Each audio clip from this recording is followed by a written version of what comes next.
Muito obrigado, professor Bruno. Boa tarde a todos. Então, o tema proposto foi aneurisma de aorta abdominal, qual a abordagem adequada para rastreio populacional. Antes de mais nada, dizer que eu sou cardiologista, então vai ser uma visão do cardiologista, não vou me aventurar aspectos mais cirúrgicos. Nós temos aqui na mesa cirurgião, não tenho conflitos de interesse.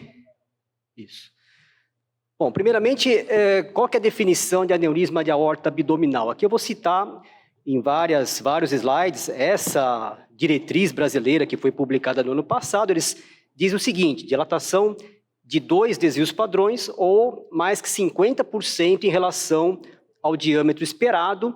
E diâmetro esperado da aorta abdominal ao nível renal seria mais ou menos 2 centímetros. Então, para fins práticos, mais que 3 centímetros é considerado o aneurisma de aorta abdominal. E qual que é a prevalência de aneurisma de aorta abdominal? Para a gente ter uma ideia, eu trago esse estudo aqui que já é um pouco antigo, mas que traz uma boa ideia do que acontece. Foi um estudo aqui na cidade de São Paulo. Eles pegaram pessoas com 50 anos ou mais e ofereceram a possibilidade de fazer rastreamento por meio de ultrassom, diagnosticando, como eu falei, maior ou igual a 30 milímetros de diâmetro. E vejam vocês que foi 2.756 pessoas que foram recrutadas, 64 aneurismas foram encontrados, então dá uma prevalência de 2,3%, mas em homens a prevalência sobe para 4,56%. Se vocês forem ver em homens com mais de 60 anos, já chega próximo de 6%, muito mais do que em mulheres. Então já percebe-se aqui uma relação com a idade e com sexo. Existem também alguns outros estudos, por exemplo, no estudo ARIC nos Estados Unidos, eles já colocam que o risco de um aneurisma de aorta abdominal ao longo da vida de 8% em homens já sobe para 10% em fumantes ativos. Então percebam que sexo masculino, idade avançada e tabagismo estão relacionados com o aumento de prevalência, e realmente aqui são os fatores de risco principais, percebam, idade avançada, sexo masculino, tabagismo e também história familiar de aneurisma de aorta abdominal são os fatores de risco principais para o aneurisma de aorta abdominal, e outros fatores também importantes: hipertensão, hiperlipidemia, raça branca, as doenças do tecido conectivo e também doença aterosclerótica. Então percebam aqui que existe uma sobreposição com os fatores de risco cardiovascular para a doença aterosclerótica, mas principalmente aqui esses 4 são os principais. E lembrando que o aneurisma de aorta abdominal, histopatologicamente é um pouco diferente da aterosclerose, é mais uma degeneração da camada média que acontece, então tem diferenças com relação à aterosclerose do ponto de vista histopatológico. Mas aí vem a questão: será que vale a pena fazer rastreamento populacional? Então existem vários, ou alguns, na verdade, alguns poucos, não são muitos, alguns poucos estudos que avaliaram se realmente vale a pena fazer rastreamento. Eu trago aqui essa publicação, que é uma revisão sistemática da Cochrane, justamente sobre isso.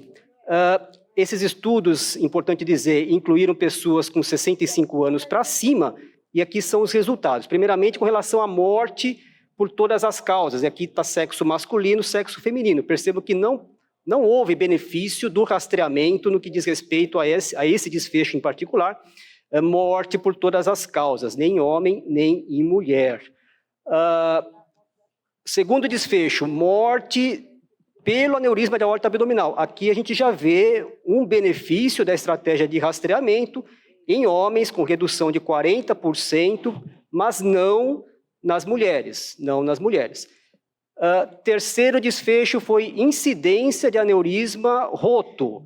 Então, novamente aqui, em homens, houve um benefício da estratégia de rastreamento, com redução de chance de 55%, e na mulher não houve esse benefício.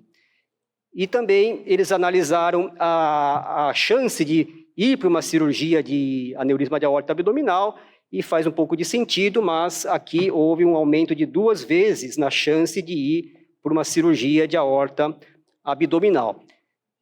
Com base nessas análises, principalmente, aquela diretriz que eu falei, que é de 2023 brasileira, ela recomenda o seguinte: para os homens com 65 anos, acima de 65 anos, esses devem ser rastreados para aneurisma de aorta abdominal com ultrassom abdominal, que é um exame simples, acessível, barato, sem risco.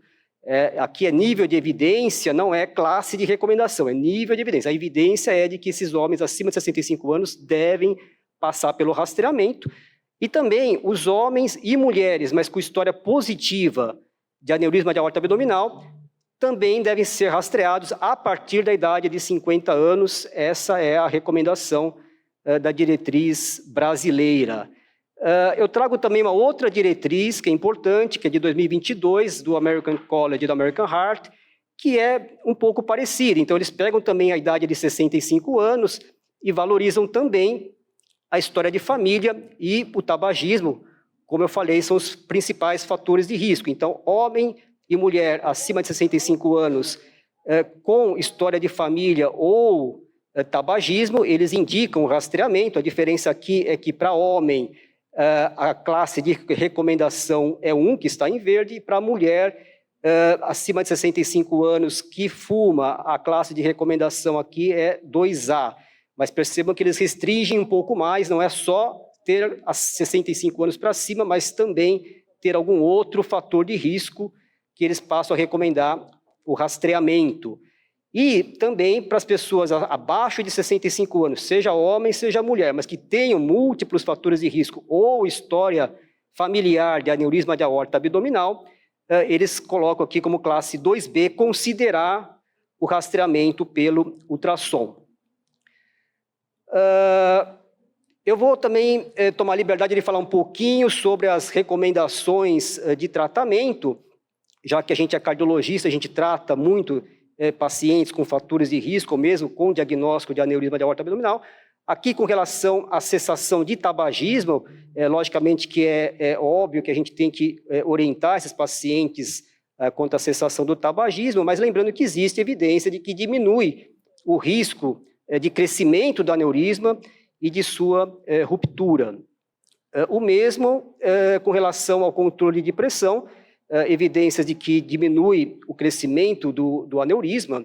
Então, aqui a diretriz norte-americana recomenda para esses pacientes que tenham 130/80, pelo menos para cima, que sejam tratados. E nós temos evidências mais robustas para o uso de beta-bloqueador e para inibidores do sistema renina-angiotensina.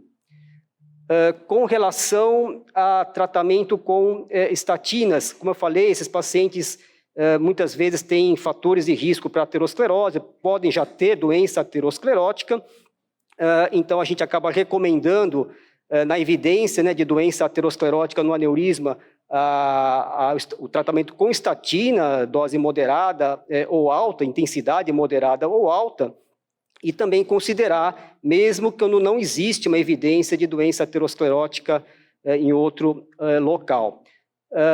Lembrar que com relação a crescimento de aneurisma, os resultados são mistos, são um tanto quanto controversos, mas, como eu falei, frequentemente esses pacientes já têm fatores de risco e mesmo doença aterosclerose, ainda que subclínica. E também lembro de uma meta-análise nos pacientes que foram submetidos ao tratamento para correção do aneurisma, e nesse estudo, nessa meta-análise, eles mostraram aí sim uma redução da expansão do aneurisma e redução de mortes relacionadas ao aneurisma e também redução do crescimento. E também antitrombóticos. Eu lembro a vocês que muitos anos atrás, o aneurisma de aorta abdominal falava-se que era um equivalente coronário. Por quê? Porque esses pacientes tinham risco de eventos cardiovasculares acima de 20% em 10 anos, e assim seria um risco equivalente a quem já teve infarto. Então ficou a ideia de que esses pacientes são pacientes de alto risco, com um risco equivalente a quem já tem doença aterosclerótica estabelecida, e daí a indicação, ou pelo menos considerar o uso de antiagregante plaquetário. Eles colocam aqui, segundo essa diretriz, como classe 2B. a não ser que seja contraindicada, logicamente. Bom, e aí vocês estão com o paciente, vocês solicitam o rastreamento, o ultrassom de aorta abdominal, e aí vem um aneurisma, o diâmetro acima de 3 centímetros. O que a gente faz com relação ao segmento? Então, aqui também, novamente, a recomendação da diretriz norte-americana, eles falam que se tiver entre 3 e 3,9 centímetros, fazer um novo exame de imagem em 3 anos.